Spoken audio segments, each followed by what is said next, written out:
Hey, happy Wednesday morning to you, everyone, and welcome back to Morning Musings.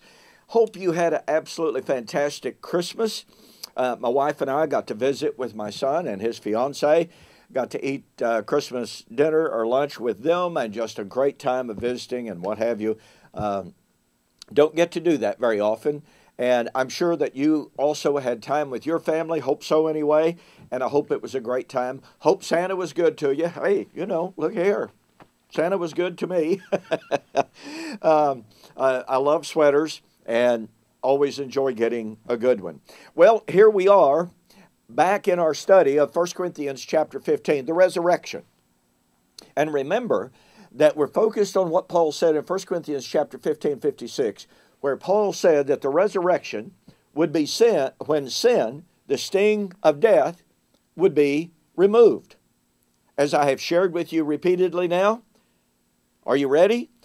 When you deal with sin, you've dealt with death. Because that is what we need to understand. And we have been demonstrating that Romans chapters 5 through 8 are directly parallel with 1 Corinthians chapter 15 in regard to the death of Adam versus the life of Christ. The death of Adam was brought directly as a result of sin.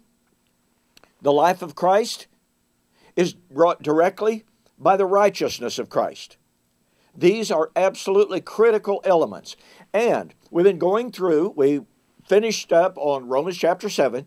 We're now in chapter 8, and I shared with you in our last video how Paul says, after crying out, "O wretched man that I am, who shall deliver me from the body of this death?" I've shared with you that some commentators believe that Paul was wanting out of this world. He wanted to die. Now, make no mistake, Paul understood that to die was to gain. He knew that to be with Christ was far better than to be with or still in this world. But he also knew that remaining alive was helpful, needful, and better for the saints. Philippians chapter 1 teaches us. So, it is absolutely false that Paul was saying, I just want to die, I just want to die. That is not what Paul was saying. Paul wanted deliverance from the condemnation under which he lived when he was unable to live according to the perfect demands of the law. And he praised God that through Jesus Christ, he could say, thanks be to God who gives us the victory. He could say, there is therefore now no condemnation to those who are in Christ Jesus.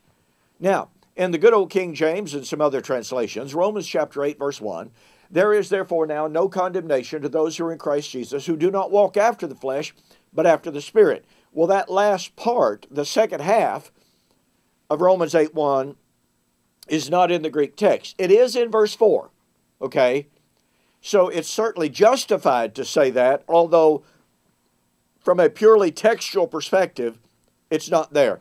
But let's focus on that to help us determine what Paul meant by flesh and spirit. I mean, after all, to walk in the flesh was to be in the body of death that he wanted deliverance from. To be in the flesh was to be in the old man that Paul said they were in the process of putting off when they were baptized into Christ. The body of flesh is the body of sin of Romans 6, 5 and following.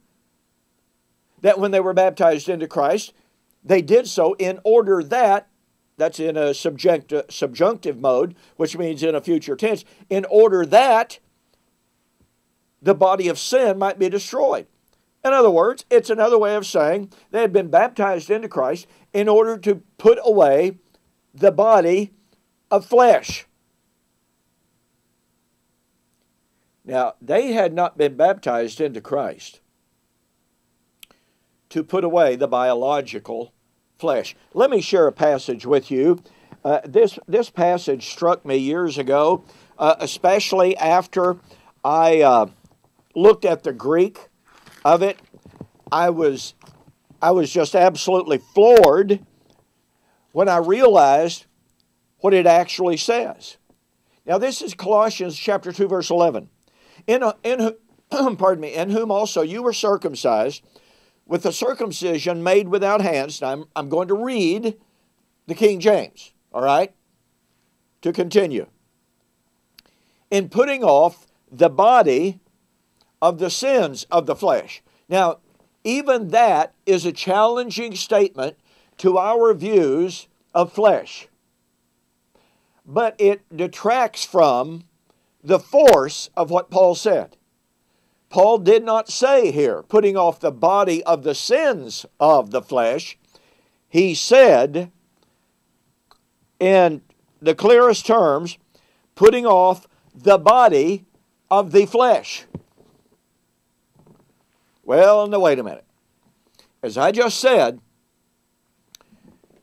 Paul was not saying that when they were baptized, when we are baptized, that we put off the biological flesh. Isn't that pretty obvious? And yet, he told the Colossians, he is telling the Romans, he would tell the Ephesians that by coming into Christ, they had put off the old man, they had put off the old body, they had put off the body of corruption, which is the body that was to be put off in resurrection, 1 Corinthians 15. And so what we're seeing here is Paul's use of flesh in a way that you and I are simply not used to thinking. Notice what he says in Galatians chapter 3. O foolish Galatians, who has bewitched you that you should not obey the truth? Having begun in the Spirit, are you now made perfect by the flesh? Well, Paul, they've always been in the flesh, biologically speaking. But Paul says, no, they had begun in the Spirit. Begun what? Their walk in Christ. Their, pardon me, their life in Christ. And thus, Paul sets before us a dichotomization and a contrast between living in the flesh and living in the Spirit. For Paul, living in the flesh was not living in a biological body. Now, is he some kind of a Gnostic saying that you're not really truly, you don't really truly have a body of flesh? Obviously, that's not what Paul's saying. But he was saying that there are two modes of existence. If you walk in the flesh, you walk in a carnal lifestyle. You are living in a realm that is given to satisfying, pardon me, satisfying the desires that are contrary to the will of God. That's the life of flesh. To do the will of Christ, to do the will of God, to walk in the Spirit, is to live after the Spirit. So once again, to be in the body of flesh was carnality and sinfulness, rebellion against God. To have a body of the Spirit is not to be a Casper ghost. It is to live a life dedicated to righteousness, to holiness, and obedience to the will and to the mind of Christ.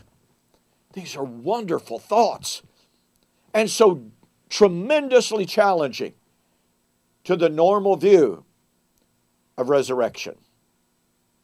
And we've got more on the flip side, so you don't want to miss it. In the meantime, be sure to order a copy of my book, The Resurrection of Daniel, chapter 12, verse 2, Future or Fulfilled, in which I discuss flesh and spirit, spirit versus flesh.